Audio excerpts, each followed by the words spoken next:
Gracias. Buenas noches.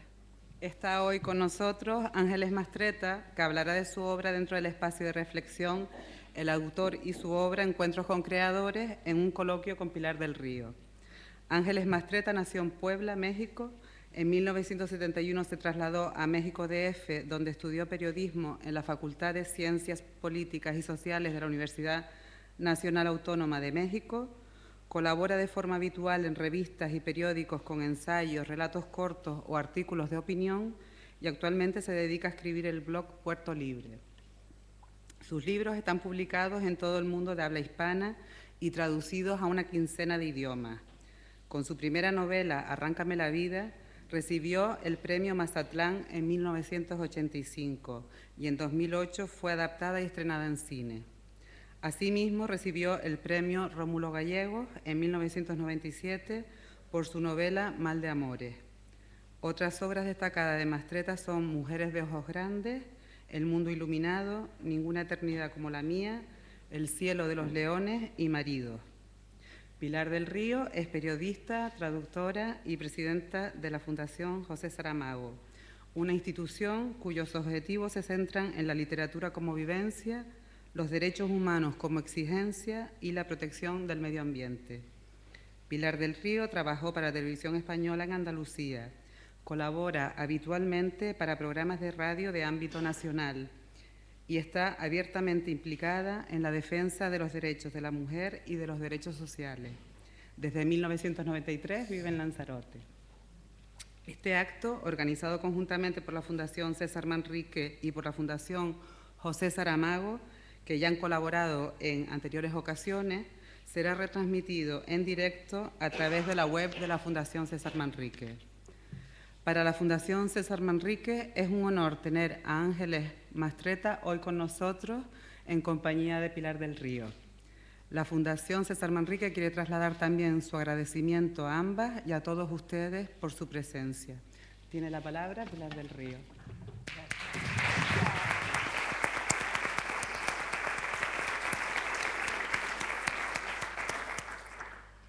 Gracias, Visi. Pues hace un mes aproximadamente estuvo Juan Cruz en la Fundación presentando su libro Egos Revueltos. No fue en esta sala, fue en la sala de Taro de Taiche, pero seguro que algunos de los que están aquí estuvieron en aquella otra sesión.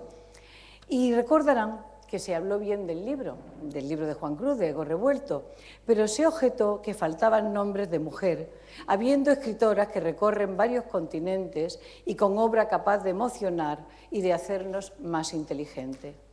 Uno de los nombres citados en esa ocasión, de hace un mes, fue el de Ángeles Mastretta, y no sabíamos entonces que aquel acto tuvo como consecuencia que hoy Ángeles Mastretta esté con nosotros, que decir su nombre en alto fue un conjuro suficiente para que la vida organizara sus redes y la mexicana pudiera viajar hasta Lanzarote, y no ella sola, también su hermana Verónica, y debíamos de tener, digo, mirando a los responsables máximos de la Fundación, debiéramos de tener un día más para poder compartir con ella experiencias, porque resulta que Verónica Mastretta es una mujer interesantísima, que se dedica a cosas que se dedica a la Fundación César Manrique, es decir, el cuidado y la atención y la preservación del medio ambiente, el respeto que nos debemos a nosotros en nuestro entorno, y además tiene habilidad para contarlo. Espera que se tengan que ir mañana a Milán. A lo mejor luego nos puede decir Ángeles por qué se tiene que ir a Milán, que es una historia absolutamente maravillosa, y que no podamos tener otra sesión. Hoy la literatura con el respeto por el entorno, mañana el entorno con el respeto por la literatura. Son enseñanzas que aquí en la Fundación César Manrique se viven a flor de piel, y que Verónica trabaja en la recuperación de paisajes devastados por la inhumana acción del hombre, por los depredadores. ¿A qué nos suena esa historia? Depredadores, incidir mal, pero también nos suena que haya gente que se pone al frente y que dice, basta, esta laguna no la cargáis, esta costa no la cargáis. Pues eso está haciendo ella en Puebla, en México, y nosotros sabemos eso porque aquí lo hizo César Manrique en Lanzarote. Son depredadores esta gente del medio ambiente, pero también de las conciencias. Quería decirlo no solo por la gente que está aquí, sino por quien nos está viendo desde fuera. Los depredadores del medio ambiente nos hacen daño a nosotros, a nuestras conciencias. Ángeles Mastretta es una mujer de ojos grandes, no voy a dar sus datos, primero porque soy señora y no hablo de... ¿Qué cosa? Dicen los locutores antiguos, soy mocita y pierdo. No, los datos biográficos lo acabamos de oír. Diré simplemente que tiene los ojos grandes y ella explicará por qué es importante tener los ojos grandes. Yo creo que los tiene también porque nació mirando el mundo y por eso puede contarlo. Ella dice que habla de las mujeres y de los hombres. A mí me parece que habla más de las mujeres, pero a lo mejor es que tengo un especial feeling para las mujeres. El que vivo adentro de una. Claro, se tiene que notar. Es que eso se nota mucho. Entonces, dice que habla de las mujeres y de los hombres de México, pero yo he visto a sus personajes en España, los he visto en Andalucía, en mi pueblo, los he visto aquí en Lanzarote, los he visto en Italia, pero es que los he visto en sitios tan insólitos como Islandia. Allí también están tus personajes, lo cual significa que es que vas a ser una escritora universal. O sea, eso, les dio risa, ¿viste? Claro. No. Provocó la hilaridad de la clientela. No, la hilaridad no, el conformismo. El acuerdo, el conformismo no, el acuerdo, perdón. Entonces, quería decir que es una escritora universal, que está fuera del tiempo, de tanto ser carne de este tiempo. Y digo carne, carne, carne, porque Ángeles escribe desde lo más cercano, aunque al final de cada línea, y digo línea, no párrafo, al final de cada línea suene esa música inaccesible, que es la música de los dioses. Si la leen, oirán esa música. Aparentemente ligera, Ángeles pesa mucho. Ella, como ser humano, también sus libros, que son obras acabadas que nos describen a nosotros mismos, nuestras pasiones, nuestros amores y nuestros dolores. Y con cuánta brillantez escribe, con cuánto ingenio, con cuánto humor y con cuánta sabiduría. Ángeles es mi amiga, se nota, ¿no? Sí, es lo que Pero antes de que fuéramos amigas, antes de que nos conociéramos, y si ella lo permite, puedo decir cómo nos conocimos, me va a desmentir, pero bueno. Sí. Pero antes de que nos conociéramos... ¿Cuándo no? Pero ¿cómo sí lo voy a desmentir? Con un plantón de 2 horas y media. Sí. Y todos los hombres de la reunión indignados porque la señora llegaba tarde. 2 horas y media. 2 horas y media. 10 minutos. Es mi tiempo, ¿verdad? Es mi tiempo. 2 horas y media. Y cuando llegó deslumbrante y vaporosa, los hombres pusieron una sonrisa de aquí a aquí. Y entonces entendí que no estaban enfadados contigo porque se les estaba retrasando la cena, es que estaban ansiosos por verte. Esto ya no puede ser. Y le dije, y estaban todos los académicos y ahí te jugaste el Nobel. Dice, ¿todos los académicos estaban? Digo, bueno, por lo menos había uno.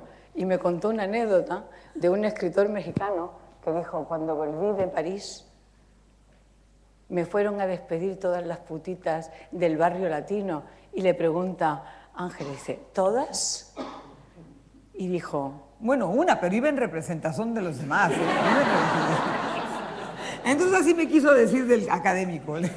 Bueno, ese no fue el caso. Yo creo que aquel día ella se jugó mucho el Nobel, aunque creo que no, que ya lo han olvidado, porque el resto de la noche ya ni cena, o sea, ni nada, a oírla. En fin, yo no quiero entreteneros mucho más.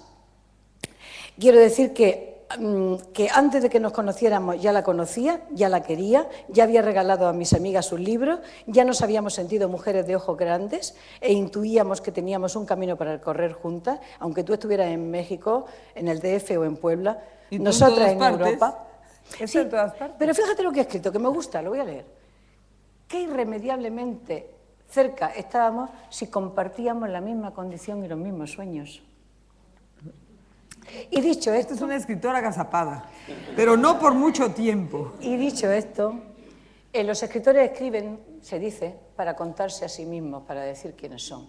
Entonces, aquí, como tenía que decir algo, porque Fernando me había obligado, encantada, es un honor y un orgullo y una satisfacción, Dicho esto, que son pinceladas, creo que tenemos aquí a la autora que diga quién es ella, ahora que tenemos la posibilidad de oírla de viva voz y en directo.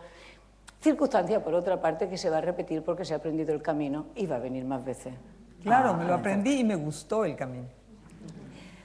Yo quiero de verdad agradecer a la Fundación que me haya invitado, por boca de Pilar, que es vocera de las mejores causas, sin duda, y que la primera vez que me habló de la Fundación César Manrique, debo confesar que le pregunté qué es eso. Ella me...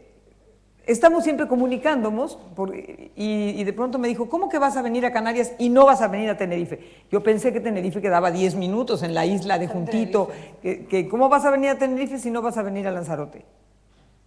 De pronto me di cuenta que Lanzarote quedaba lejos y había que emprender otro viaje, pero lo hice con muchísimo gusto porque Pilar es una convocadora de las mejores cosas y ahora me ha traído aquí a disfrutar enormemente con el prodigioso lugar en el que viven.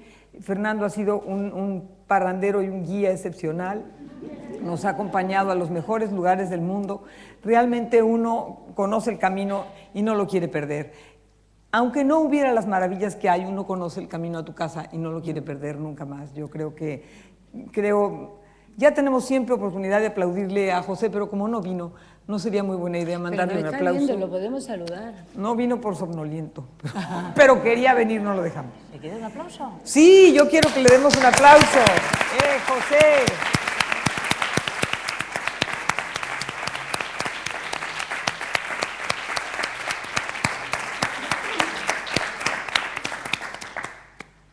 José siempre está aquí y ayer me retó, antier me retó, de manera horrible, debo confesarlo. Porque yo estoy escribiendo este blog en El País, con el que me divierto muchísimo, pero no estoy escribiendo la novela que me he propuesto escribir. Y entonces José, a propósito de hola, porque nos acabábamos de saludar, empezó a hacer un discurso en contra de que uno haga un blog en lugar de ponerse a escribir. Yo le dije, bueno, pero es que estoy muy divertida con el blog. Me dijo, pues si no estás necesitando la novela, si uno no necesita la novela, entonces no la tiene que escribir. Me fui a dormir con esa tristeza y dije, bueno, es que sí la necesito, la voy a escribir. Porque ¿para qué? ¿Para qué estamos los escritores? Los escritores estamos para escribir libros. Y los libros no existen si alguien no los abre. No tienen razón de ser si no tienen lectores. Por eso es una maravilla acordarse de que uno tiene lectores y encontrarnos en días como el de hoy con esa cantidad de miradas curiosas y llenas de pasión y compasión, porque debo decir que la literatura está urgida de la compasión. Los escritores estamos necesitados de que alguien nos diga, tengo pasión contigo, comparto tu pasión. Entonces, que estén aquí me ayuda a creer que vale la pena, que sin duda vale la pena dedicarse a esto. Bueno, yo no quería decirlo, pero nunca me lo callo. Yo soy escritora, ya lo sabemos, nací en Puebla hace 60 años, no lo sabíamos, pero es bueno decirlo. Nací cuando la Segunda Guerra Mundial había dejado de ser noticia y engendrada por un padre que nunca pudo borrarla de su memoria y por una madre que murió en guerra. Alguna vez pensé que había crecido en un mundo sordo, habituado a la paz y al tedio. Ahora sé que ese mundo es más complicado que mis ojos y me alegra que la vida sea más ardua, pero también más generosa de lo que creí entonces. Nací en una ciudad azul, que ha ido dejando de serlo, 2000 metros arriba del nivel del mar, bajo la luz y el enigma de dos volcanes. Ahí crecí y aún ambiciono el ruido, el sonido de su nombre, como del sitio en que crecí. Y el territorio donde me cupo una infancia febril y una adolescencia consternada.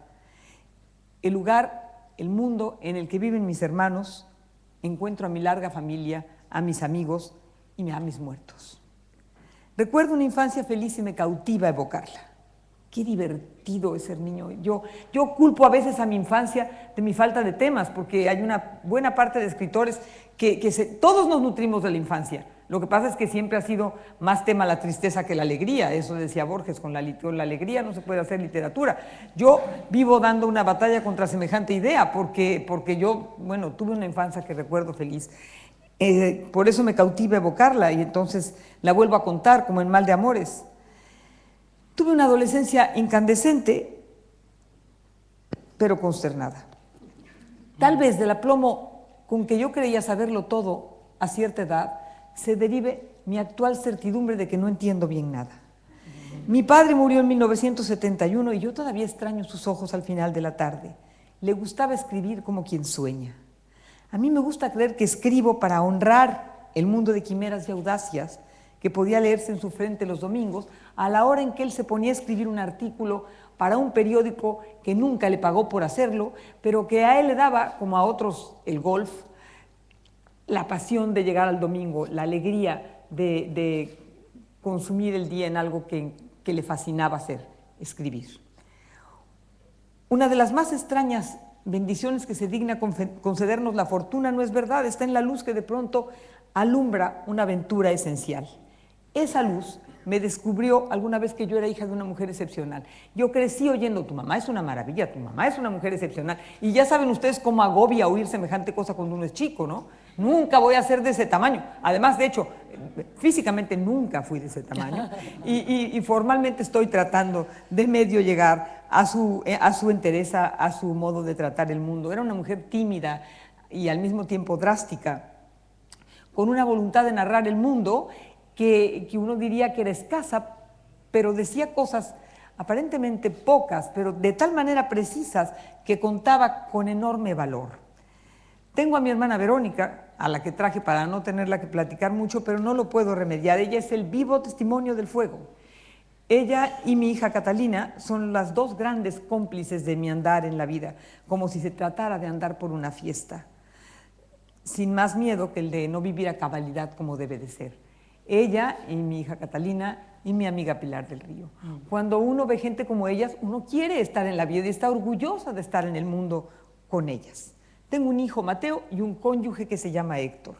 De los dos, a veces hago 10 y a veces no hago medio, porque a veces caben 5 dudas en cada uno de ellos. A veces son de una cercanía muy intensa y a veces de una ausencia, una presencia muy remota, y siempre tienen la tenaz certidumbre de que yo, como tantas otras mujeres, tengo entre los desafíos de mi destino la de resolver los desafíos de su destino. Tal vez los sueños que más conmueven nuestro ánimo son aquellos que se cumplen antes aún de que la vida los haga cruzar por la telaraña en que los tejemos. Digo esto como una prueba entre las manos. Llegué a la Facultad de Ciencias Políticas y Sociales sin imaginarme todo lo que yo iba a aprender ahí.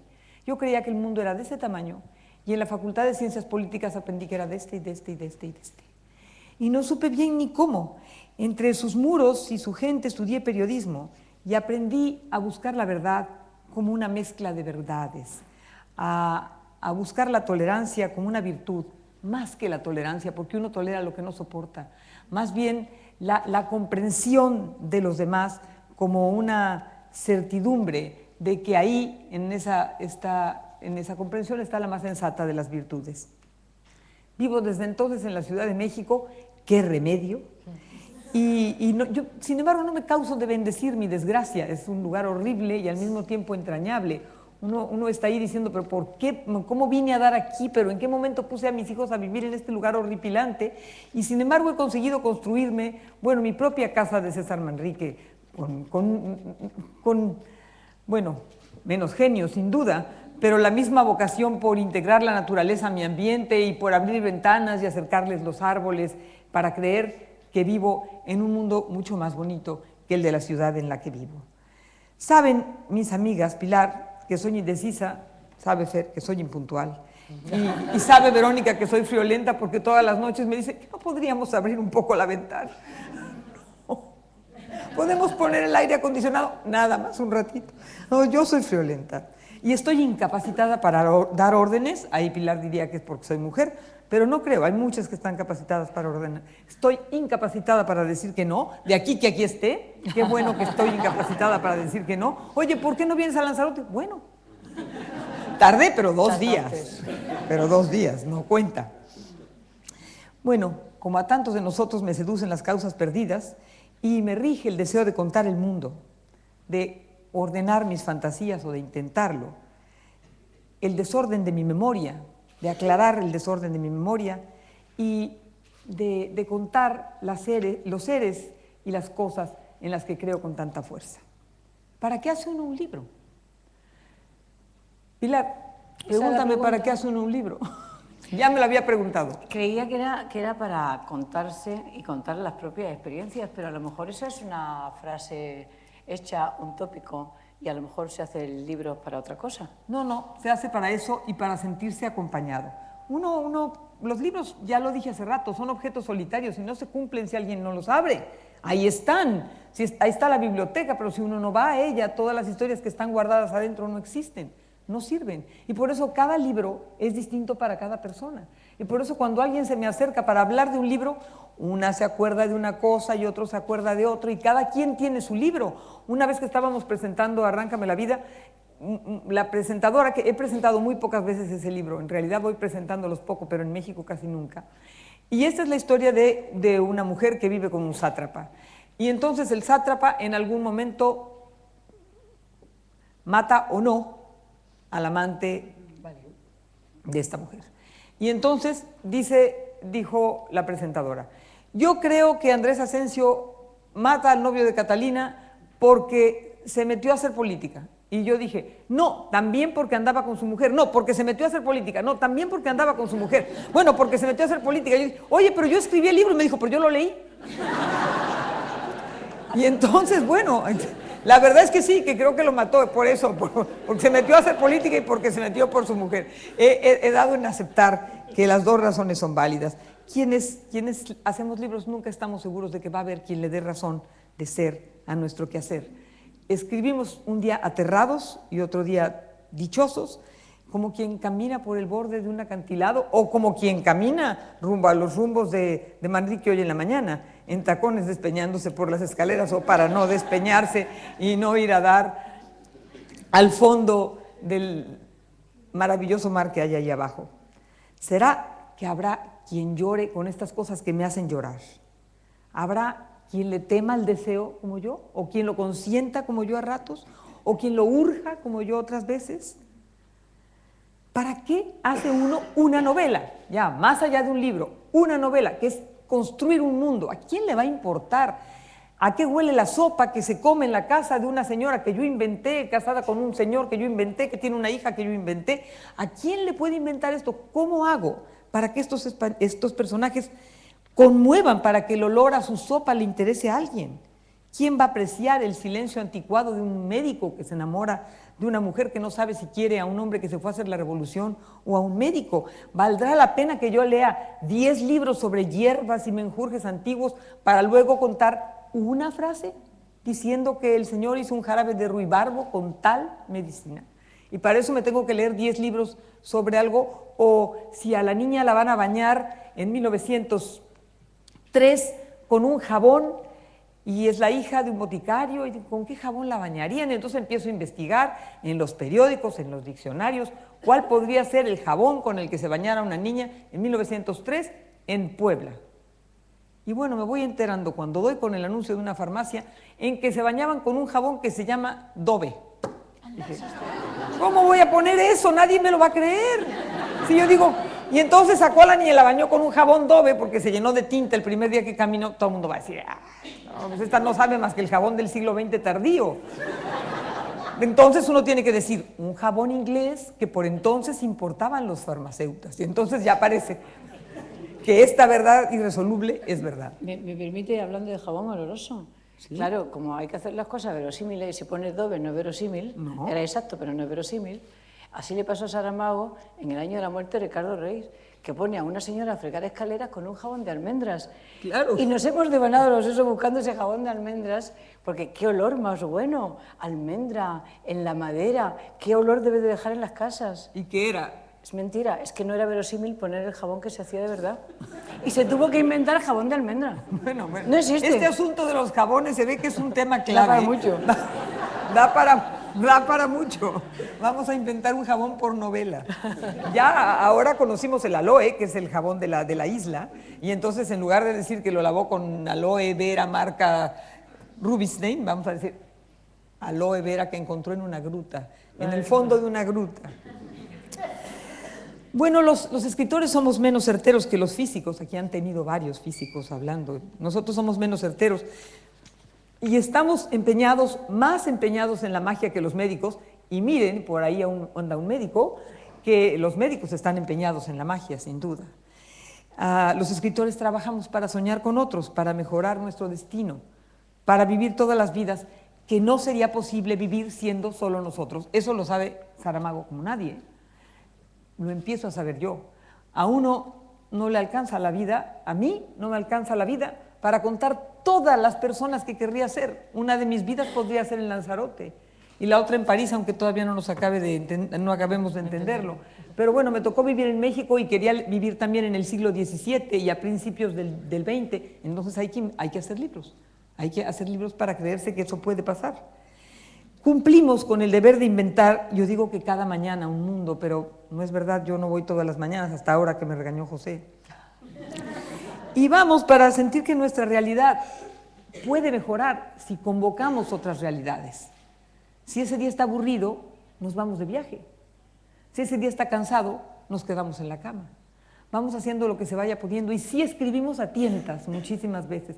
Hay quien dice que ya saben qué va a acabar su libro. Yo solamente lo he sabido una vez y lo supe mal, acabó en otra cosa. Pero bueno, más o menos creía yo saber a dónde iba. Pero en otros libros yo empiezo a decir, ¿cómo será esto? Que voy a poner a una mujer que se enamore de dos hombres al mismo tiempo. Y entonces, eso es lo primero que pienso y luego digo, ¿y esta niña, cómo cuándo nacería? Pues que nazca como mi abuela, en 1893. Bueno, entonces tiene 17 años cuando empieza la Revolución Mexicana y entonces no sé cómo, acabo contando la Revolución Mexicana y dándole un novio que es un aventurero, que va y viene por la Revolución. Eso no estaba previsto, yo quería que ella tuviera un corral con gallinas, nunca tiene un corral con gallinas, acaba mejor siendo médico, le fue mucho mejor, sin duda que el corral con gallinas, pero yo la primera vez que la vi, y digo la primera vez que la vi, ella estaba en mi cabeza, pero viva al grado de que yo podía verla, sentada entre gallinas y pensando, ¿y cómo me pude enamorar de dos hombres al mismo tiempo? Igual que José Rivadeneira, que es un personaje al que quiere mucho Pilar, que es la narradora de Mujeres de Ojos Grandes, fue a dar al hospital con su hija, cuando su hija se estaba muriendo, y como ya no creía en nada, porque se había vuelto una descreída, iba al hospital y no sabía qué hacer para convocar a su hija a vivir. Y entonces, no sacaba estampitas, no tenía rezos, y la niña estaba tan bebecita y no sabía qué decirle, y entonces empezó a decirle, tú no te puedes morir, porque eres la que sigue de una cadena, porque eres la otra generación. Y hubo muchas mujeres antes haciendo cosas y sembrando cosas para que tú tengas una vida distinta, para que tú puedas ser más libre, para que tú tengas acceso a cosas que te hagan más inteligente, para que puedas viajar. No te puedes morir, le decía José Rivadeneira a su hija. Finalmente, como ustedes pueden prever, porque yo soy experta en finales felices, la hija de José Rivadeneira se salva. Y cuando salen, ella empieza a contarle las historias de sus tías, y cuando salen del hospital, entonces José Rivadeneira va diciendo, a esta la salvaron mis tías, y el marido va diciendo, la ciencia. Bueno, estaba mejor, porque antes, y la abuela seguramente iba diciendo, fue Dios que es muy bueno. Cuando alguien se muere, nunca es Dios que es muy malo, es que así quiso porque es muy bueno. Bueno, ¿no me vas a preguntar cosas? Me cuesta hablar de mi obsesión por las palabras, Pilar. Yo ya sé que me vas a preguntar eso, pero por el modo en que suenan y se combinan, por cuántos adjetivos sobran y cuántos hacen falta.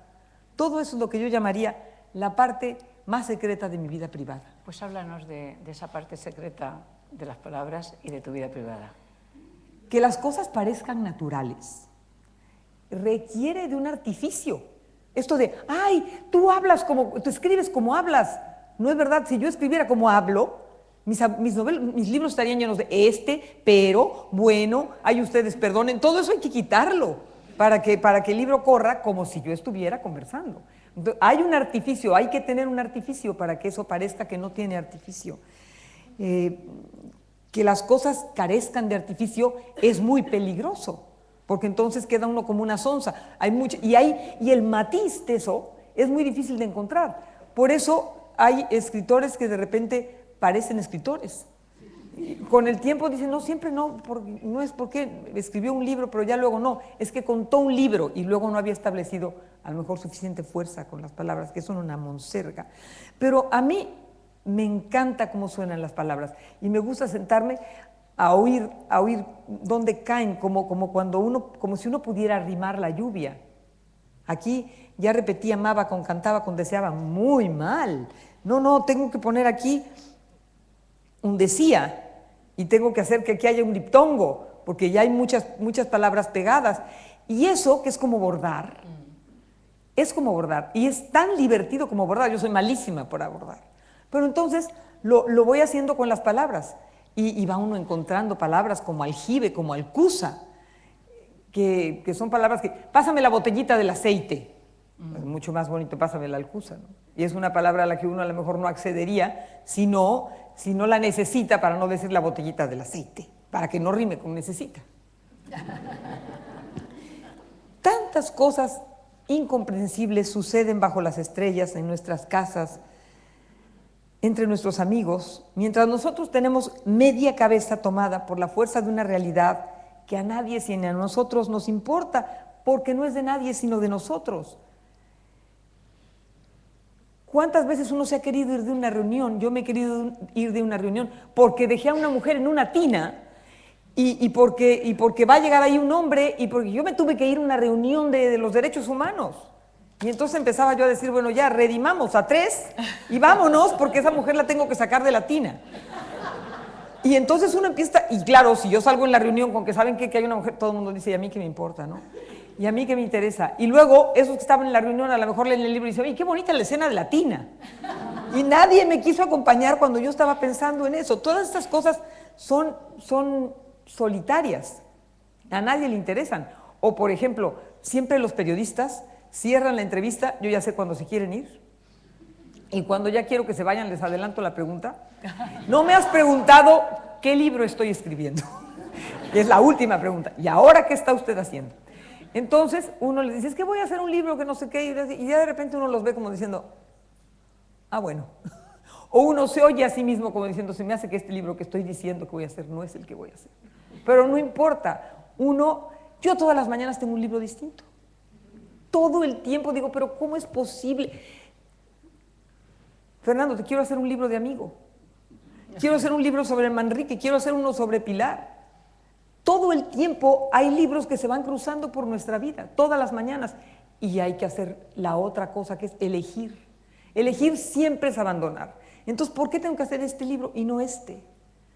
Bueno, a lo mejor de ahí la pasión por el blog. Claro. Porque entonces uno va haciendo un librito chico cada día.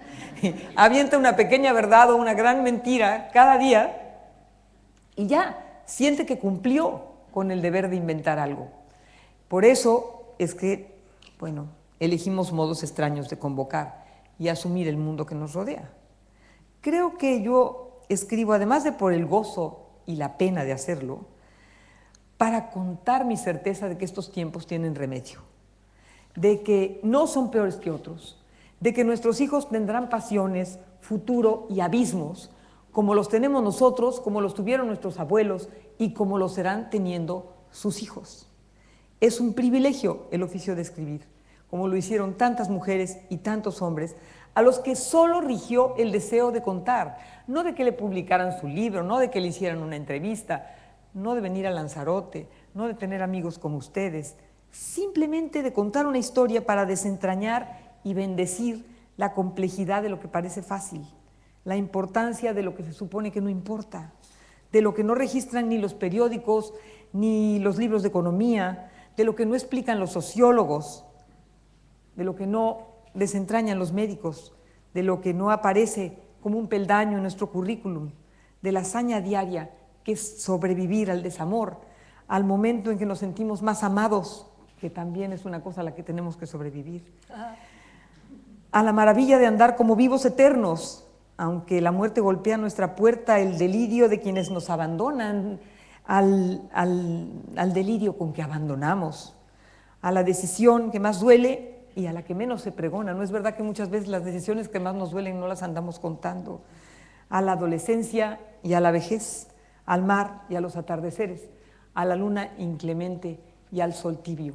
¿Cómo se sobrevive a todo eso? En mi caso, escribiendo. ¿Qué más? Y nosotros sobrevivimos a todo eso leyéndote. Bueno, qué silencio se ha hecho con esta belleza, estas páginas que son casi lacerantes que nos acabas de dar. Se está contando y ustedes dirán, claro, qué vida más fácil. Pues sí, de alguna manera una vida fácil, una vida en Puebla, luego se va al DF, conoce a un intelectual. No, eso fue 10 años después. Antes había yo pasado por todo tipo de malos hombres.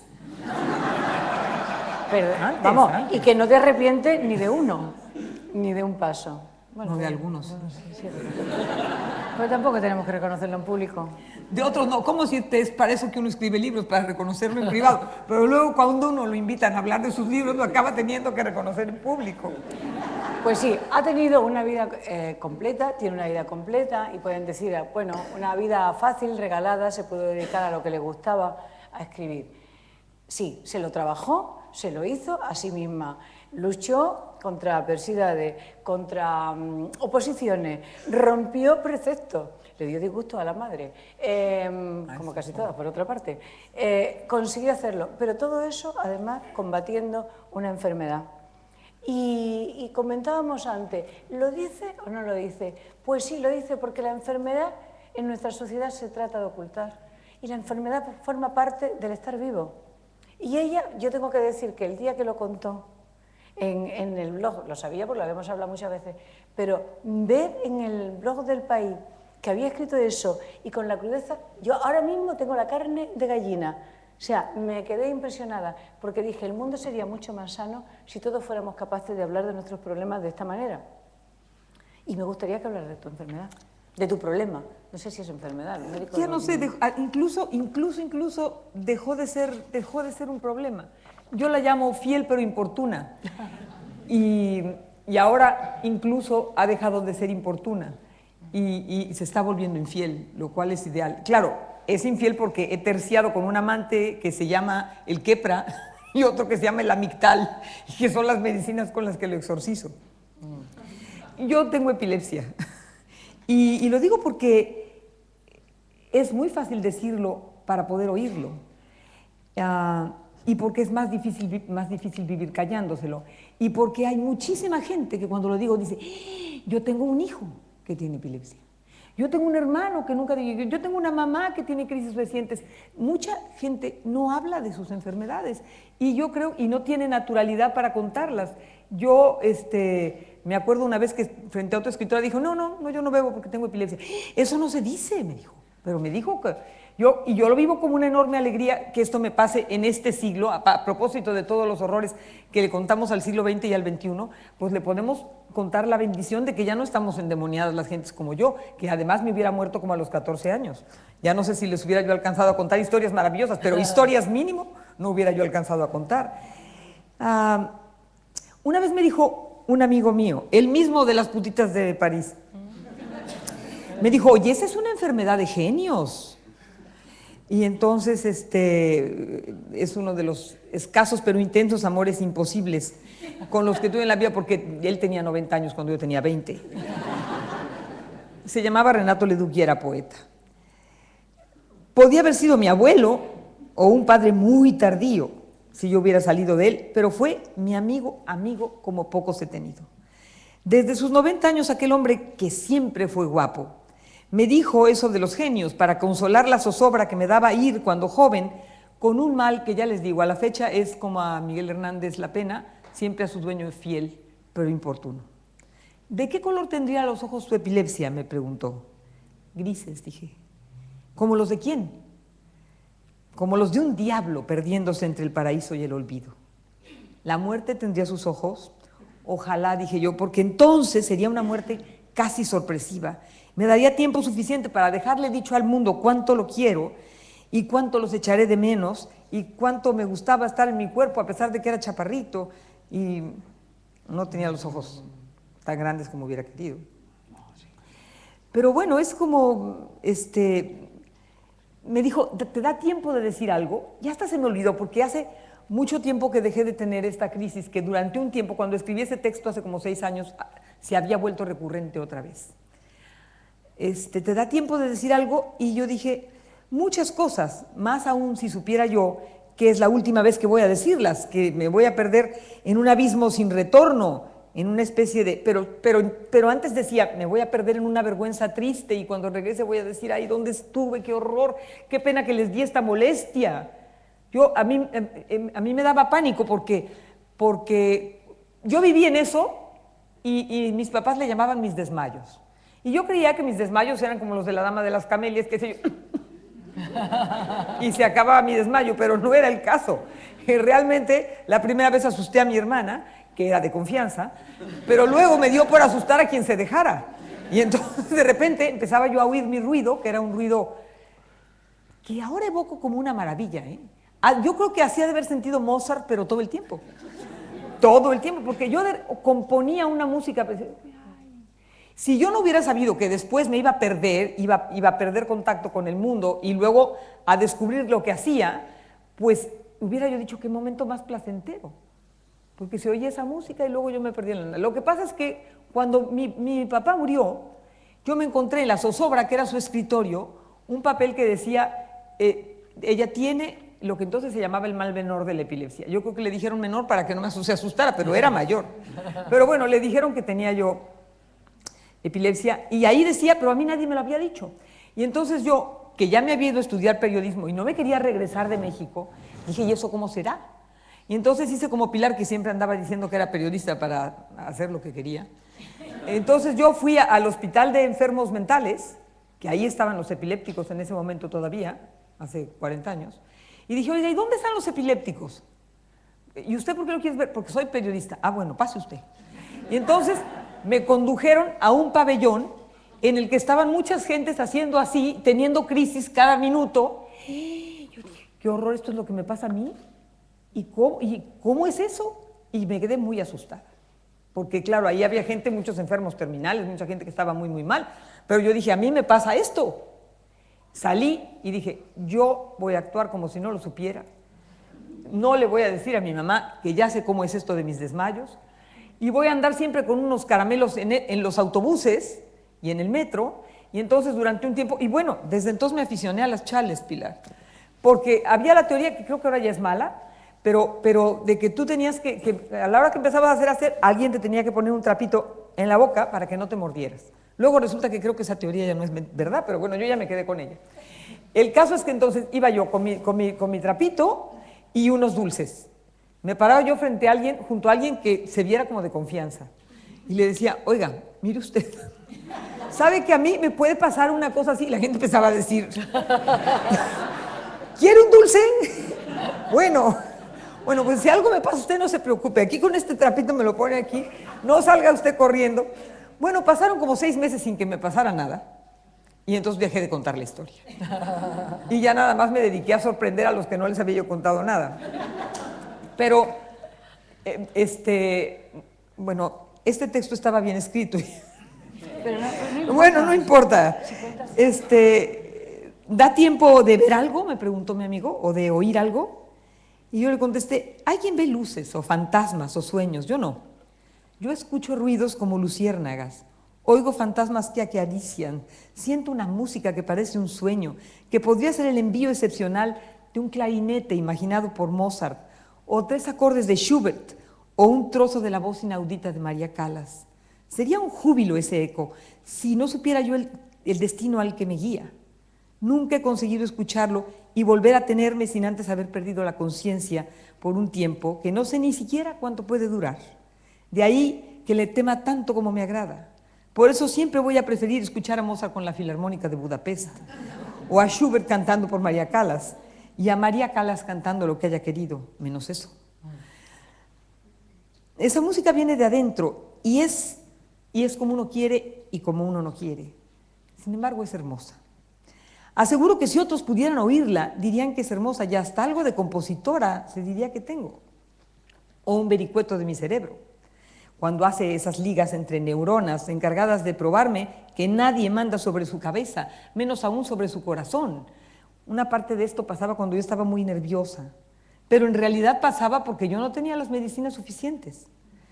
Y como este poeta sabía de los poderes de la creatividad, me dijo, oye, ¿por qué no lo escribes en un poema? Y yo le dije que no sabría, que Mirarla podía ser un poema atroz, y que para decirla había que ser Jaime Sabines o Quevedo para reírse de ella, pero que yo no podía hacer un poema, que esto podía ser un temor, pero también era un desafío. Y yo he querido verla como un desafío. Así supieron verla quienes me crecieron y quienes me vieron crecer con ella y quienes me ayudaron a buscarme en la vida, en lugar de a temer sus desvaríos.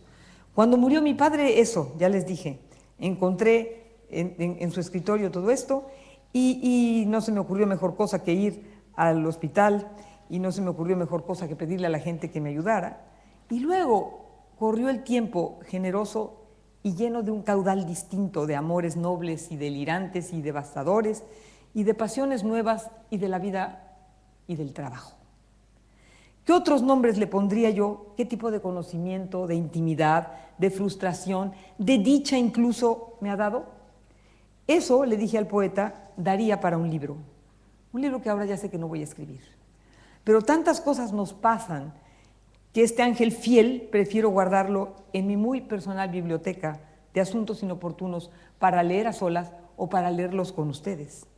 Eso le dije a él y sin embargo he dedicado la vida a escribir libros y nada mejor me puede haber pasado que acudir al bendito poder de crear para sentir que no me pasaba nada.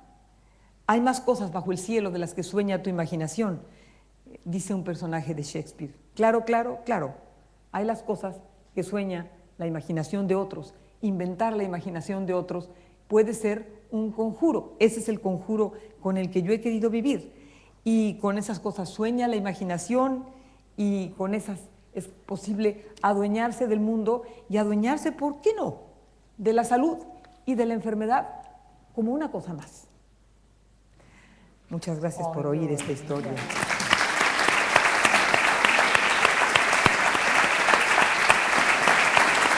Debo decir, para tranquilidad de mi anfitriona, que me tiene en su casa, que esto no va a pasar en tu casa.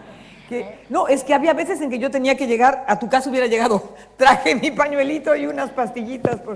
No, ahora ya no, porque ya no pasa. Yo no sé si alguna ventaja tenga que tener la edad, pero bueno. Debe de tener alguna ventaja y si no, vamos a pensar que la tiene. Sí. Esta luchadora, en sus personajes femeninos, como decía ella, quizás porque habito dentro de uno, son sorprendentemente fuertes. Arranca este libro, que no es Arráncame la vida, sino Mujeres de ojos grandes. La tía Leonor tenía el ombligo más perfecto que se haya visto, pero continúa hablando de todas sus tías. Desde muy joven la tía Loísa tuvo a bien declararse atea. Tiene todo tipo de situaciones extrañas. Cuando la tía, no me acuerdo del nombre, se enteró que su marido la engañaba, decidió que se había muerto para ella y vivieron 30 años en la misma casa, pero nunca más volvió a dirigirle la mirada y por supuesto la palabra. Lo dio por muerto. Lo dio por muerto. Estaba enterrado aunque vivían y habitaban en la misma casa. En fin. Son personajes, pinceladas, cada personaje es una vida, es un olor, es una sinfonía, es una música y desde luego, por supuesto, podría ser cada personaje un libro como estos otros personajes, incluso los maridos que están aquí, pero también contados desde mujeres. La mujer, el feminismo de Ángel Mastretta es un feminismo inteligente, el feminismo tonto no debía llamarse feminismo. No, es que no se llama, no existe. El feminismo tonto es, nada más nos orilla que nos pasen todo tipo de desgracias y nos consideran unas viejas locas. Pero no somos. Hay feminismo. Bueno, las feministas inteligentes también son viejas como locas. Dice en un momento determinado, en Mujeres de ojos grandes, no encontraba la cita, pero como la he encontrado en un periódico la leo. Si se pudiera juntar toda la creatividad, esto no es de Mujeres de ojos grandes, perdón. Si se pudiera juntar toda la creatividad y la energía que las mujeres han puesto en la cocina para emplearla, por ejemplo, en conquistar el espacio, hace tiempo que podríamos pasar los fines de semana en Marte.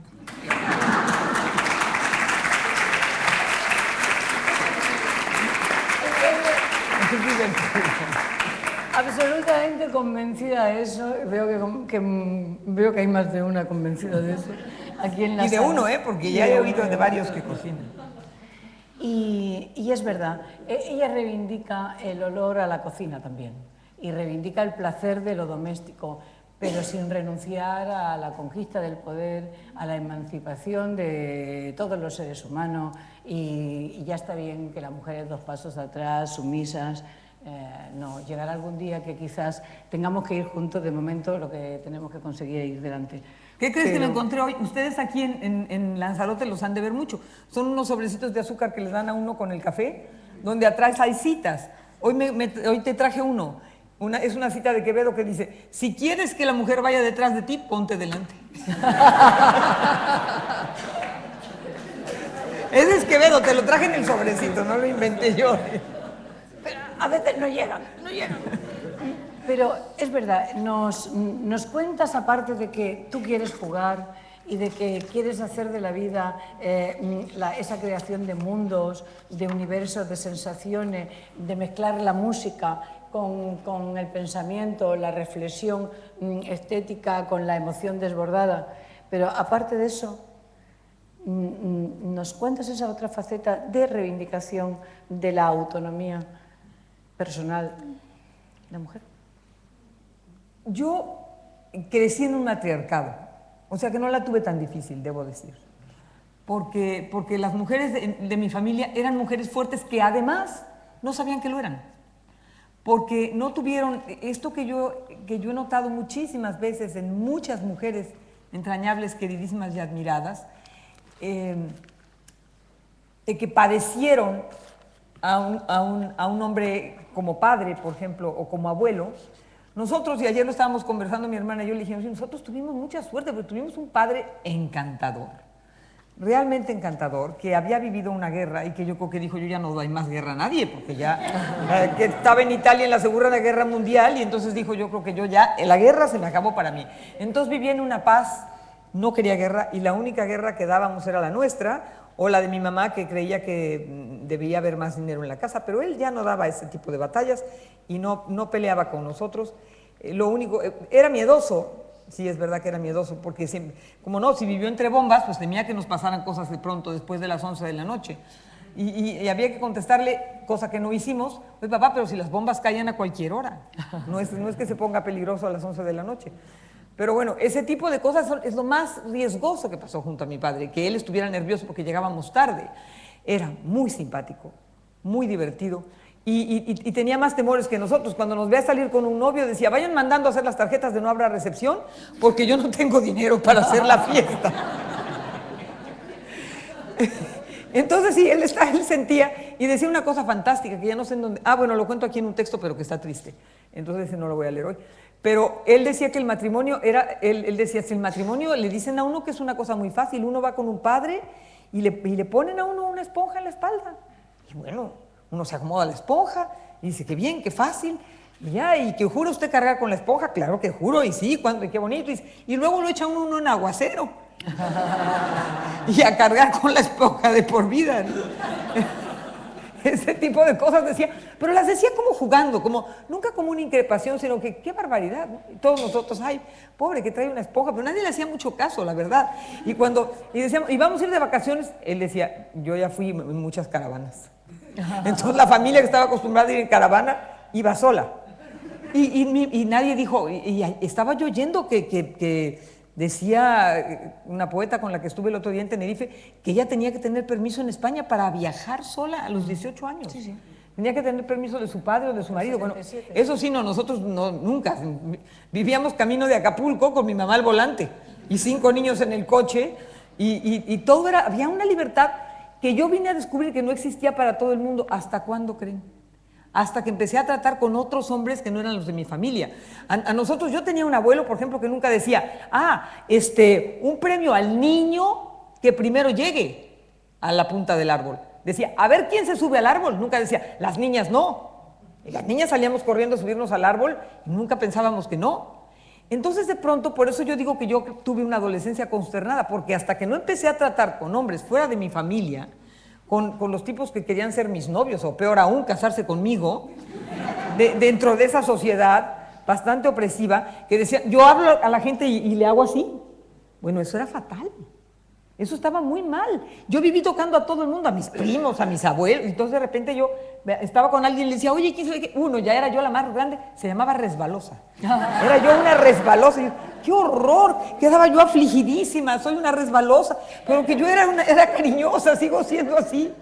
Y ahora ya nadie lo ve mal, pero en ese momento sí se veía mal. Entonces empecé a a descubrir que había que tenerle miedo a todo eso. Bueno, el hombre como una amenaza se me apareció cuando tenía yo como 15 años.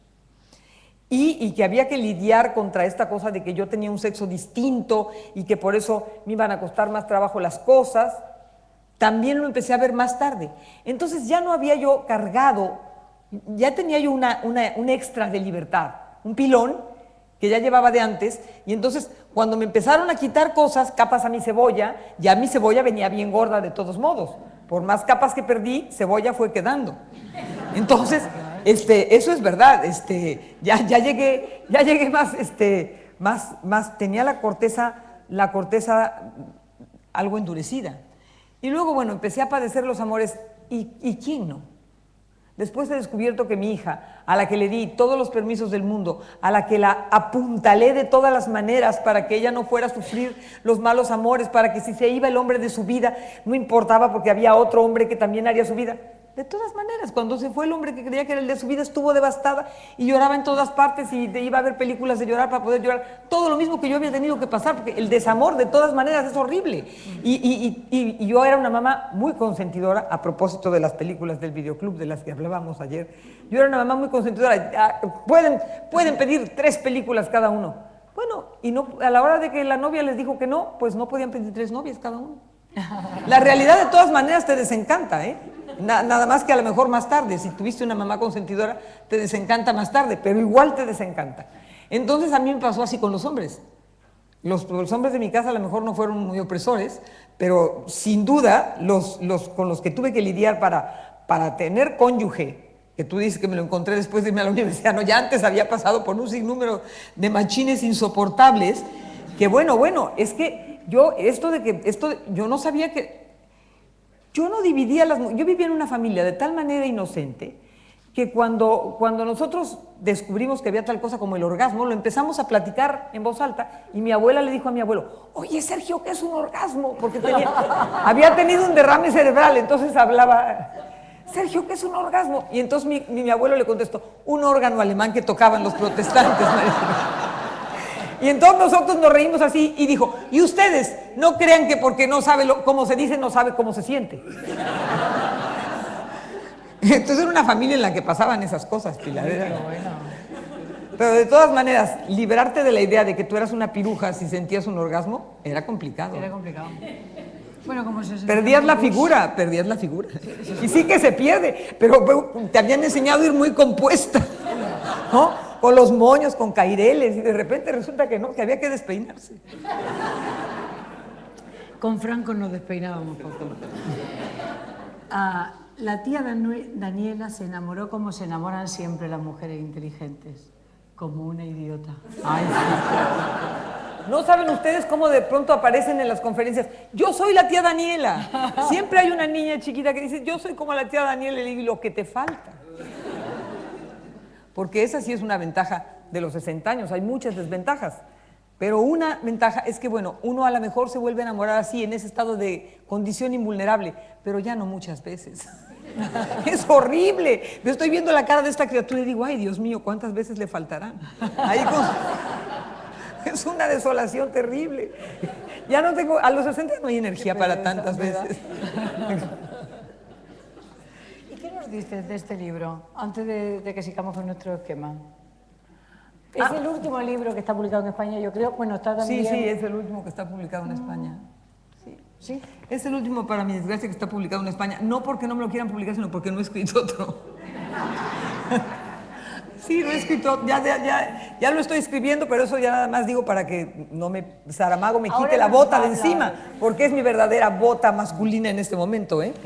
Su censura esta de blog, como dice el portugués, el blog. Quedó muy maltratado el blog. Bueno, entonces Maridos es el gemelo de Mujeres de Ojos Grandes. Empezó siendo, porque como siempre, Nunca les preguntan a los hombres, oiga, ¿y usted por qué escribe libros sobre hombres? Nunca. No he visto que a nadie le lleguen a ningún escritor. Oiga, ¿usted por qué escribe libros sobre hombres? Nadie. A Carlos Fuentes. Se entiende. Claro, se se entiende que los hombres son muy importantes y que uno, si escribe un libro sobre un hombre. Que las mujeres son parte de la coreografía. Pero Y a mí, morimos. la cantidad de veces que me preguntan, ¿y usted por qué escribe sobre mujeres? Pero ¿cómo voy a tener que explicar eso?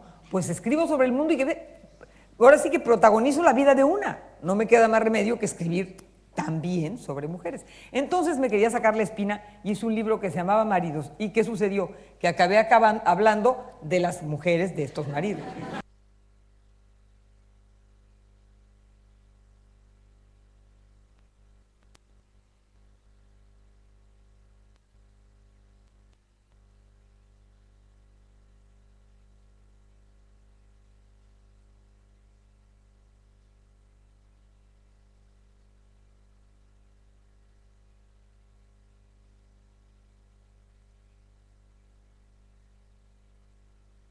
Norberto, ¿está?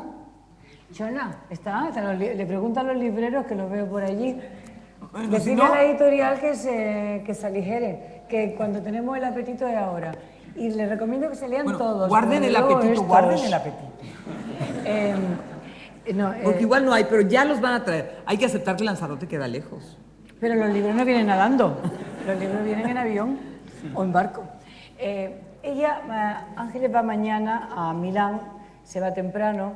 ¿Y tú quieres contar? Bueno, por otra ¿A dónde parte, voy? ¿Para qué, sobre todo? Sí. Ah, bueno, sí. Es que voy a la casa de una mujer. Es una historia El divertida. poder de la literatura, por otra parte. El poder de la literatura. Esa es otra de los exorcismos que hace la literatura. Yo escribí, justamente cuando escribí Mujeres de Ojos Grandes, me llegó la carta de una mujer, de una italiana, llegó a la editorial italiana, y llegó la carta de esa mujer que me dice, tu padre è stato il mio primo primerissimo amore. Y entonces, y yo me llamo María Ludovica y tengo 74 años, 70. Y soy muy feliz, rápidamente me aclaró que mi papá tampoco se había ido para dejarla hecha un guiñapo, sino que ella era muy feliz, tenía un marido, 5 hijos, muchos nietos, vivía muy bien querida y quería saber qué era de mi padre. Y mi padre se había muerto y yo le contesté diciéndole que mi padre se había muerto y empezamos una amistad por carta, que de repente, como mis hijos tenían 7 años, y cuando los hijos tienen 7 años uno no está mirando al pasado, sino al futuro. Entonces Ludovica y yo nos escribimos, nos contestamos hasta que nos perdimos. Y ahora el año pasado que vine a Santillana del Mar a una cosa a la que tuve que entrar, porque como crecen los grandes, ahí vamos los pobres chicos a tener que hacer el mismo número. Inventaron una cosa que se llama lecciones y maestros en Santillana. Cuando se les empezaron a acabar las lecciones, dijeron, pues que vengan los alumnos y algo a lecciones. No, Pues ya vamos en nosotros, ya no quedaba más remedio. Entonces fui a lecciones y maestros y vinieron unas italianas que me hicieron una entrevista para el Corriere della Sera.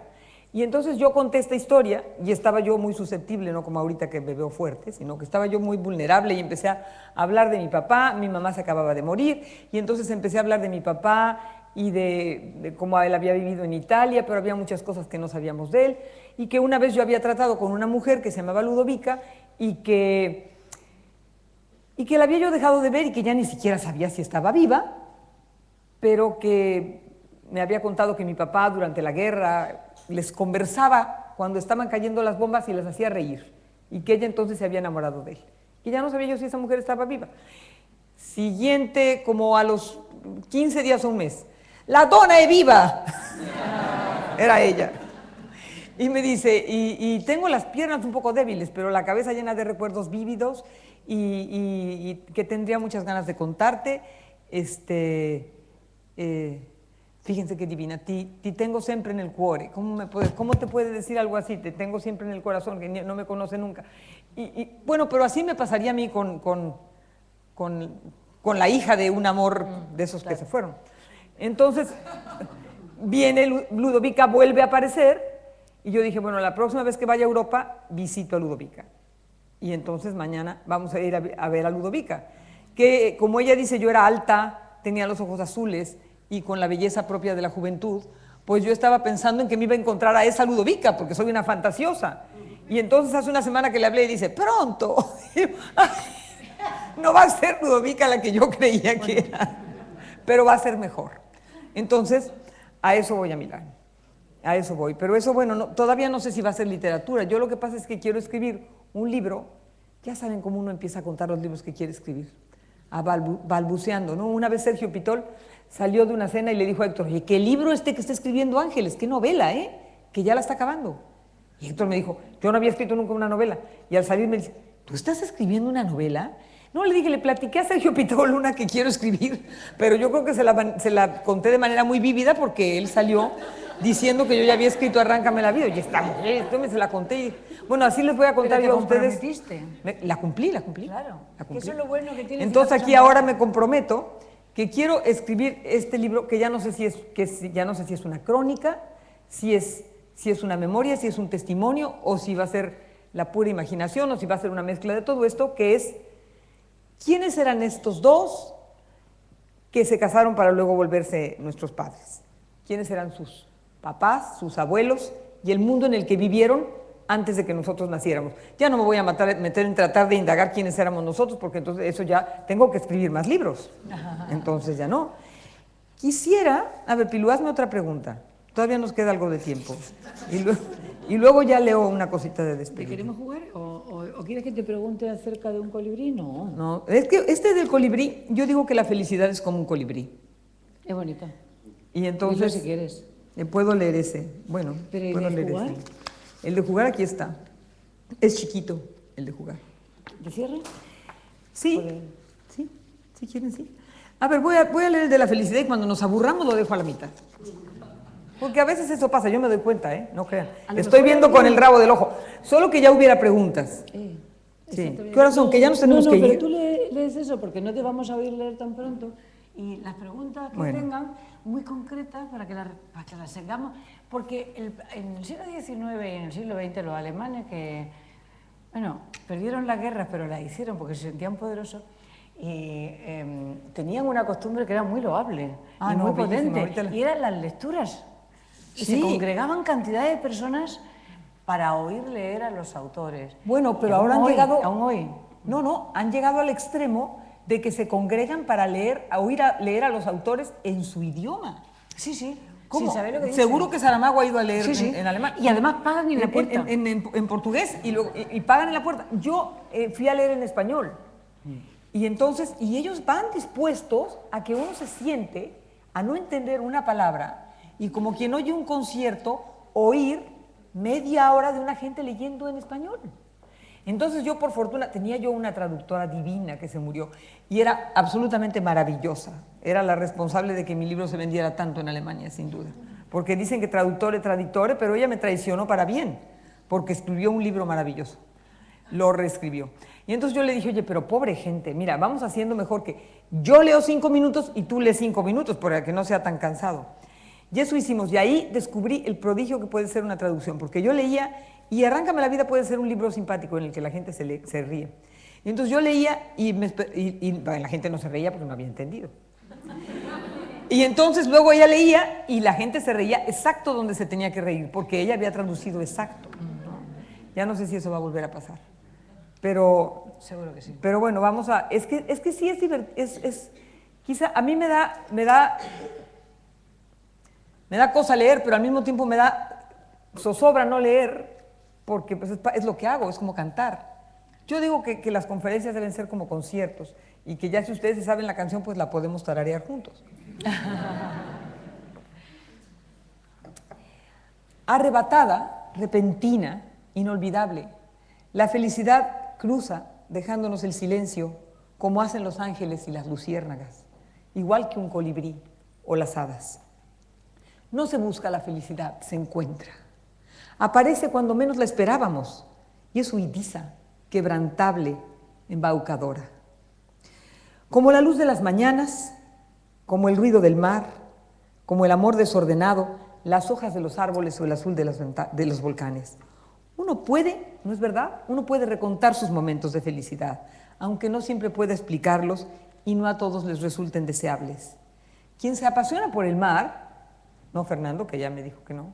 Pero verlo sí, pero quien se apasiona lo ve y se quiere ir corriendo a él. Y quien le teme, como mi cónyuge, lo ve desde arriba y antes de que yo vaya a meter un pie me dice, ya salte. Le digo, pues si no he llegado. ¿Cómo quieres que ya me salga? A él le parece horrible, entonces no le emociona, no le provoca mucha felicidad. A mí me provoca muchísima. Hace poco una voz pedregosa llamó por teléfono a mi casa y me preguntó si yo era yo. ¿Ustedes Ángeles Mastretta? Sí. Y véngase rápido, entonces véngase rápido al puente de la carretera Toluca porque su hijo chocó y se le desbarató el coche. Y yo le dije, ¿y él? Véngase rápido, me dijo. Su papá y yo nos vestimos aterrados y temblando, sin decir ni una palabra, porque yo le pedí que me dejara oírlo y no me dejó. Y fuimos hasta la carretera Toluca y anduvimos por la oscuridad como a tientas, tratando de recordar en dónde está el puente en el que nos dijeron que estaba y por dónde podría haber cruzado, y íbamos hacia allá, decíamos, él tendría que haber venido para acá. Entonces íbamos temblando y de repente vimos el coche colgado de una grúa, más grande que nunca el silencio, y pensamos, él y la voz tienen que estar del otro lado, y vimos el coche colgado y dijimos, ¿y el hijo?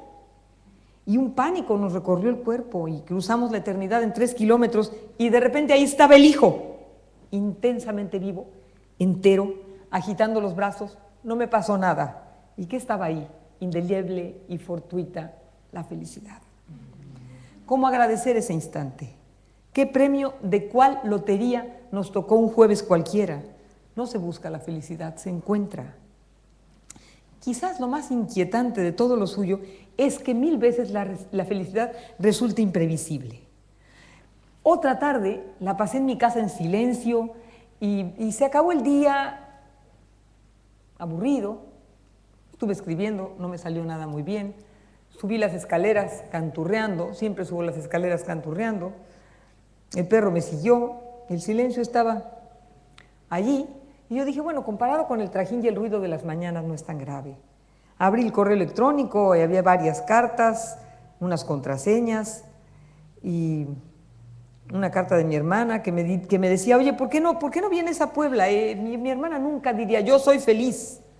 Ella es mucho más enigmática y mucho más certera que eso. Ella sabe hacer felices a otros. ¿Y quién puede lo segundo sin lo primero?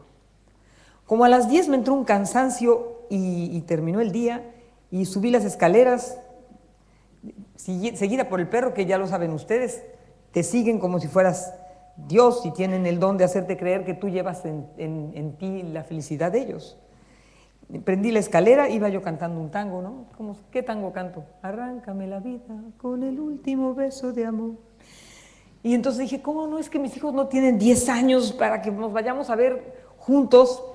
Eso que haces tú, una película y para que veamos cómo vuela el dragón de la historia sin fin. Pero mis hijos ya crecieron y de seguro el niño del dragón ya tuvo un hijo. Y arriba los cuartos estaban oscuros y yo caminé hasta la puerta de mi cuarto y prendí la luz y yo oí de lejos, mamá, la voz de mi hija, la voz de Catalina, que estaba con su novio en la penumbra del cuarto viendo la tele. Entonces yo pasé. ¿Se puede pasar de reojo?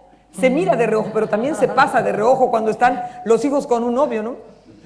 Pasa uno, pasé de reojo y me dice, ven, que estamos viendo la Guerra de las Galaxias hasta aprendernos los diálogos de memoria. ¿Te quieres sentar con nosotros? Y que estaba ahí la felicidad. Inevitable la felicidad. Ella tenía una estrella en la frente la primera vez que regresó del colegio y yo digo que la sigue teniendo. Mi madre tenía 2 frases célebres. La vida es difícil y no todo se puede. Hija, la vida es difícil, hija, no todo se puede. Sin decírmelo ni decírselo, yo me pasé la vida, me la sigo pasando intentando probar la improbabilidad de sus decires. He hecho de todo con tal de que todo se pueda y he puesto cara de que no me duele lo que sí me duele, de que fue muy fácil lo que resultó arduo. Me he caído de bruces sobre las certezas clave de mi madre, sin por eso dejar de empeñarme en que no tenga razón. Un martes cualquiera, hace algo ya de tiempo, me despedí de su paz y de su jardín para volver a mi ajetreo y la vi como siempre preciosa con sus 80 años y su espíritu indómito. ¿Sabes, mamá?, le dije, creo que voy a terminar por darte la razón. No todo se puede y la vida a veces es difícil. De momento pienso seguir en mi empeño, pero a la larga, lo veo venir, creo que acabaré aceptando que no todo se puede y que la vida es difícil. Hasta mi último día les voy a poner matices y reparos a tus certezas, pero yo te voy a acabar dando la razón. Porque la tengo, hija. Ni modo, sentenció serena y sonriente. Y tras la sentencia, yo vi sus labios y el rabito de sus ojos, y vi en ellos la complacida felicidad de quien convence a la inconvencible. No se puede todo, la vi pensar, pero hoy pude contigo. La besé para decirle adiós y me sentí de pronto torpe y necesariamente feliz. Otro día, el señor de mi casa, yo llamo el señor de la casa porque se oye muy elegante, el señor de la casa, que es mi cónyuge, el señor de la casa.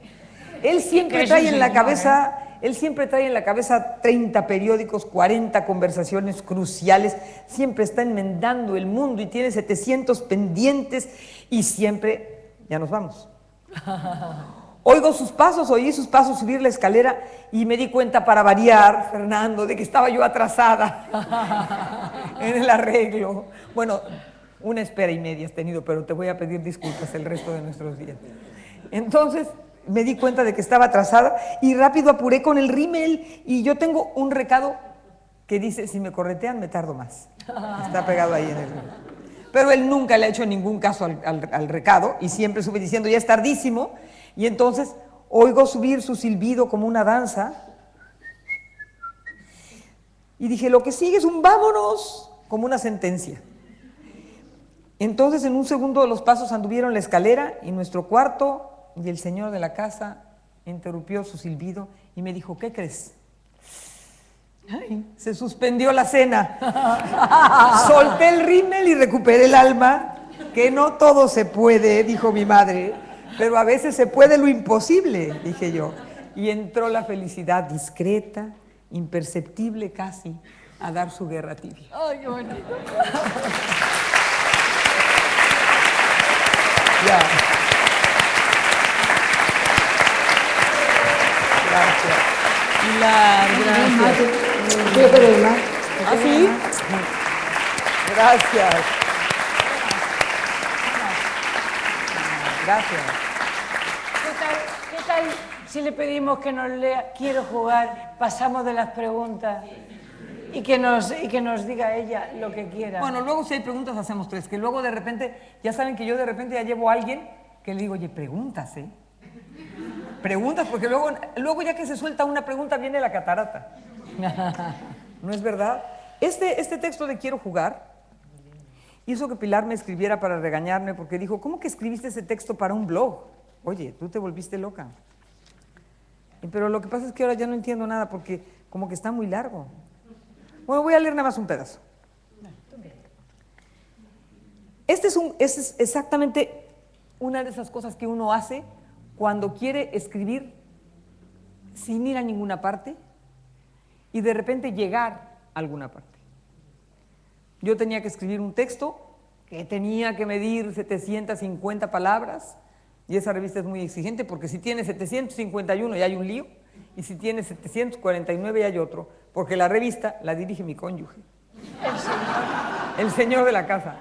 Entonces, yo había dejado de escribir, yo escribí en la revista mucho tiempo cuando él no la estaba dirigiendo, y luego la dejé. Dije, no, ya qué flojera, yo no quiero escribir, y me empecé a hacer guaje como 10 años. Pero cuando él decidió retomarla y mejorar la cosa que ha hecho, hay que decir. Sí. Entonces, impuso esa regla espantosa de las 750 palabras, que si no son 750, tienen que ser 1500. No puede, no. ¿Es así o no es de ninguna manera? Y entonces, me senté a escribir, yo decía, pero si yo no quiero escribir, quiero jugar a las montañas, a los pájaros, a que soy un perro como una mosca en la oreja, trémulo y enojado, olvidadizo. Ya no se acuerda qué lo molestaba, ahora intenta salir a la calle y olisquear las orillas de los árboles en busca de no sé qué aroma inolvidable. Quiero jugar a que no pasa nada, no pienso nada, nada recuerdo, nada temo y todo me da risa. Quiero jugar a que el tiempo se ha ido como arena, a que voy al colegio, ando descalza, no son mentiras las tardes en el río. Jugar a que no sé si no este canto, este lamento, esta gana de ser lo que sí soy.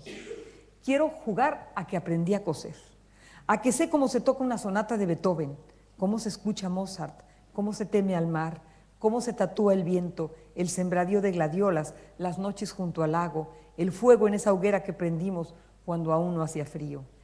Quiero jugar a que no es mi cumpleaños, a que fue mi cumpleaños, a que mi madre me regaló un burro gris que rebuznaba al jalarle un resorte. Quiero jugar a que íbamos donde vendían las luces de Bengala. Quiero jugar a ser un globo de papel que prendía por fin su luz llena de abejas y se iba para el cielo sin voltar hacia atrás. Quiero jugar a que un día no sabré ni mi nombre, ni el de mis más queridos. Quiero como a ninguno temerle a semejante juego. No quiero jugar al olvido. A ese le tengo miedo. A eso juego mi tía, con casi 90 años, diciendo que en su familia nadie hace huesos viejos, olvidando que tuvo 2 hijas muertas como verdades infalibles. Quiero olvidar así para no recordar lo que no quiero. Quiero jugar a que vive mi padre y anda conmigo y mis hermanos esperando a que su mujer traiga la sopa. Jugar a que no fue a la guerra como se fue Mambrú, el héroe con que dormía mis hijos tantas noches. Quiero cantar, no sé cuándo vendrá Mambrú. Quiero jugar al cine a los 6 años, a que forro los libros en 5º de primaria. Y quiero desnudarme y ser divina. Que me manden las rosas de los años 60, la música y el alma de aquel músico. Quiero jugar a que me arrastre el viento, me hunde en las olas, me recobra un pez. Quiero dulce de coco y un volcán y 3 noches como 3 carabelas. Quiero que vuelva el sueño en que soñó Mateo que yo era azul marina. No es precioso que un hijo sueñe que uno es azul marina. Quiero jugar a que si está nublado nos quedamos en cama viendo la tele, a que la diosa Katy se pone los anteojos en Los Ángeles para mirarnos desde allá, mirándola desde aquí. Quiero jugar a que me quiso quien no me supo querer y saber que me quiere y cuánto me quiere sin sí me quiere. Quiero jugar a que no existe el mes, ni estoy para escribir nada cuando solo quiero escribir, no sé, no entiendo. Quiero jugar a que el mundo tiene alas, resuelve crucigramas, bendice los enigmas de quienes se preguntan qué hacer con sus finanzas y sus penas.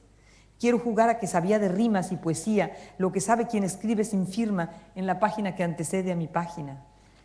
Quiero que un novelista me recuerde y que no haya en el mundo ni en mi patria, menos aquí en mi patria que en ninguna, una sola mujer capaz de concederle su elección a un señor. Es que ustedes saben que unas mujeres, es que eso fue increíble. En México unas mujeres aceptaron ser las suplentes de unos hombres, como hay cuotas, que es eso en lo que hemos estado pensando, como hay cuotas, entonces una serie de mujeres aceptaron estar en los votos para cumplir con la cuota. Y en cuanto ganaran la elección, que subieran sus suplentes. Y eso pasó. 10. Entonces yo quería jugar a que eso no pasaba en mi país. Quiero, sí, irme de compras a la luna y encontrarme una tienda en la que vendan voluntad, síntesis, concentración, premura, certidumbres. Todo lo que no tengo para jugar a eso que juegan esos que sí tienen todo eso. Quiero quedarme quieta con el aliento en vilo, bajo la sombra de quienes me abracen. Quiero jugar a que no es octubre ni abril, a que viva, sin arrepentimiento y sin angustia, como viven el sol y los cometas, como duermen los animales y las plantas, la espada de Damocles y los años que siguen estos años.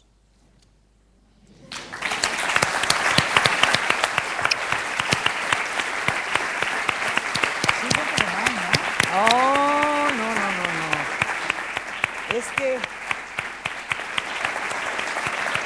¿lo ven? No se busca la felicidad, no se busca la felicidad, se encuentra. Se encuentra. Quiero jugar a que estamos aquí y quiero que sea cierto como es. Muchísimas gracias, de veras gracias por la paciencia y el olvido del rato en que se aburrieron y el cariño y 2 preguntas o 3. Pilar, tú tienes una. Pero vamos a dejar A ver, sí, a ver la sala. Bueno, incluso pueden no ser preguntas, puede ser... Ay, qué bonita pregunta. Quiero jugar a que vuelvo. Mañana. Quiero jugar a que no me voy a Milán. Hoy cuando estábamos en las grutas estas maravillosas que se llaman jameos. Yo creí que a ustedes les tenía que explicar, como a mí me explicaron que se llaman jameos. Creí que a ustedes les tenía que explicar. Esas grutas que se llaman jameos. Hoy que estábamos en las grutas, yo que le dije a mi hermano y hermana, yo creo que ya no vamos a Milán. Vamos quedándonos aquí otro rato, ¿qué vamos a hacer hasta Milán? A ver a Ludovica, que a lo mejor nos defrauda. Y a los pesadísimos de los italianos. ¿A qué pesados son? Como todos son hijos únicos, porque después de la guerra ya nadie quiso tener 5 hijos más que mi papá. Entonces todos sí son hijos únicos, el que maneja las lanchas de Venecia, el que sirve los helados, y todos están de muy mal humor porque tuvieron que trabajar, porque la mamá ya les dijo, hijo, ¿ya? Hacer algo útil, pero por ahí de los 40 años. Entonces por eso estoy mucho más contenta en Lanzarote, sin duda. Volvemos pronto, ¿verdad? En julio, Héctor Aguilar Camín, su señor, viene al curso de Santander, ¿no? De maestro... Ay, entonces vamos a venir. Pues es que... Es una mandona, es una cosa terrible. Ella dice que en su casa alguna vez ha mandado Saramago. Diga, Bárbara. No, sutilmente, pero también en mi señor. Sin duda. Por favor. No, pero podría ser una ocasión estupenda encontrarnos y encontrarnos también con él y escuchar lo que es una de las cabezas más brillantes. Ya no lo digas, no porque no vaya a oír. No, del momento contemporáneo. Del momento contemporáneo. No, y del sin mundo. duda, sin duda que lo es. Y Que como ya pasaron 8 días, ya lo extraño mucho, entonces ya va creciendo su cabeza cada vez. Va creciendo su cabeza y mi corazón. ¿Alguien tiene una pregunta más o le dejamos que nos dé una bendición? No, porque la bendición es la de es la de mis papás, esa ya no. Otra pregunta. ¿En qué acaba no quiero ser jugar? tan concreta. Cuando vuelves. Ya fui concreta en que vamos a volver. Vamos a volver, no sé bien a qué, pero bueno, inventamos algo porque tengo mucho que leer.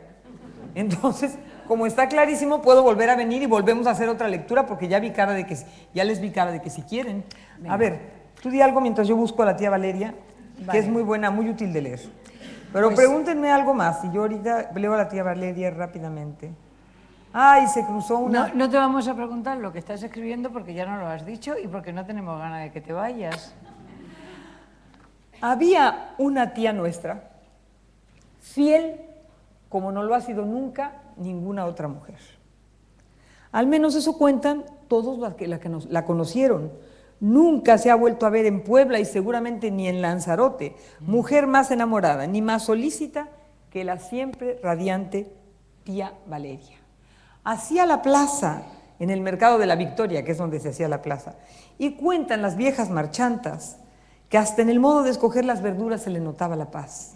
Las tocaba despacio, sentía el brillo de sus cáscaras y las iba dejando caer en las pesas. Luego, mientras se las pesaban, echaba la cabeza para atrás y suspiraba como quien termina de cumplir con un deber fascinante. Algunas de sus amigas la creían medio loca. No entendían cómo iba por la vida tan encantada hablando siempre bien de su marido. Decía que lo adoraba aun cuando estaban más solas, cuando conversaban como consigo mismas en el rincón de un jardín o en el atrio de una iglesia.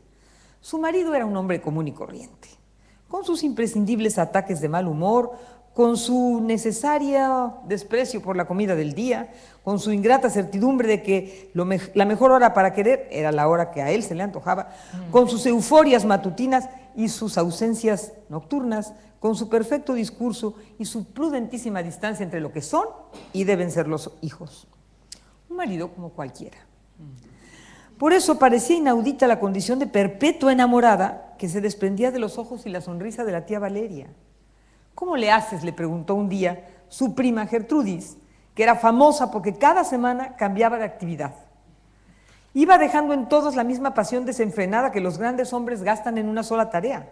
Gertrudis podía tejer 5 suéteres en 3 días, emprenderla a caballo durante horas, hacer pasteles para las kermeses de caridad, tomar clases de pintura, bailar flamenco, cantar ranchero, darles de comer a 70 invitados por domingo y enamorarse con toda obviedad de 3 señores ajenos cada lunes. ¿Y cómo le hago para qué?, preguntó la apacible tía Valeria. Para no aburrirte nunca, dijo la prima Gertrudis, mientras ensartaba la aguja y emprendía la costura de uno de los 300 manteles de punto de cruz que les heredó a sus hijas. A veces creo que tienes un amante lleno de audacias secretas. La tía Valeria se rió.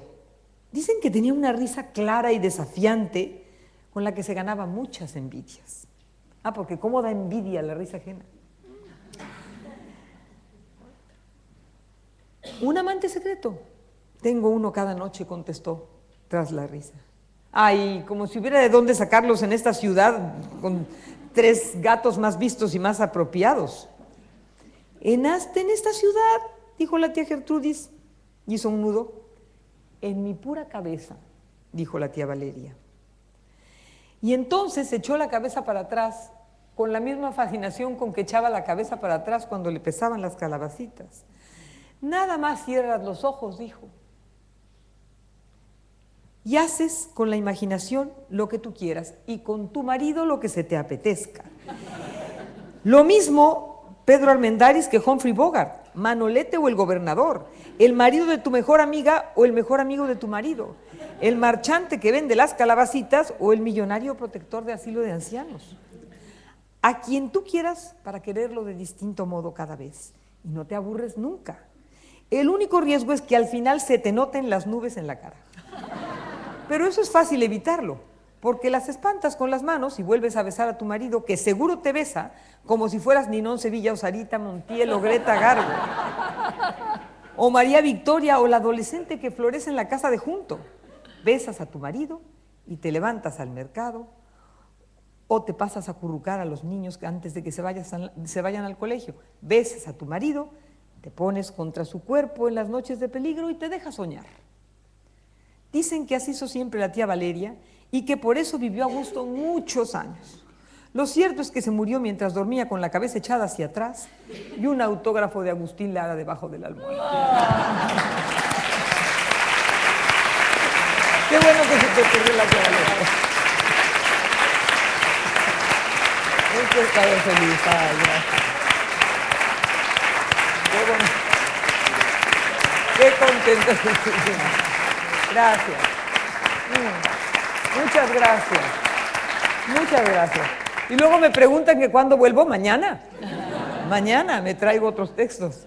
No, pues, muchas gracias, no. Pilar. Gracias que me invitaste. Te agradecemos. Muchas gracias. Gracias a la Fundación. Qué generosos han sido.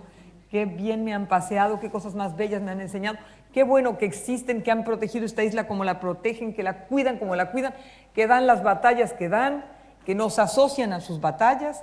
Ya cuentan conmigo y con el blog del País, que por causa de Saramago voy a tener que abandonar un día. Ahora no. Pero por lo pronto cuentan conmigo para todo lo que se ofrezca. Muchas, muchas gracias. Sí, gracias. Ay, bueno, qué bonita sala. Gracias, gracias. Gracias, ya, ahora sí ya me dio pena. Ya, Pili, nos quitamos los micrófonos.